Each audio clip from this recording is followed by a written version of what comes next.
7ই November ঐতিহাসিক জাতীয় বিপ্লব ও সংহতি দিবস উপলক্ষে পটুয়াখালীতে লাখো মানুষের উপস্থিতিতে জেলা বিএনপির উদ্যোগে এক বিশাল জনসভা অনুষ্ঠিত হয়েছে।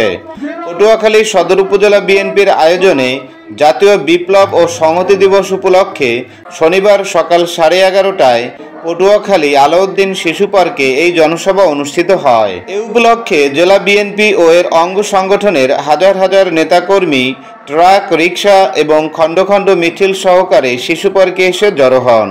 শহরের বিভিন্ন স্পটে বিএনপির নেতাকর্মীদের উপস্থিতিতে লোকে লোকারণ্য হয়ে যায়।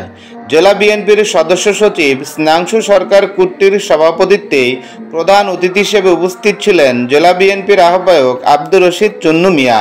দীর্ঘ 16 বছর পরে সবাই একত্রিত হয়ে সুন্দর একটি জনসভা উপভোগ করার জন্য আনন্দ উৎসবে মেতে ওঠেন নেতাকর্মীরা।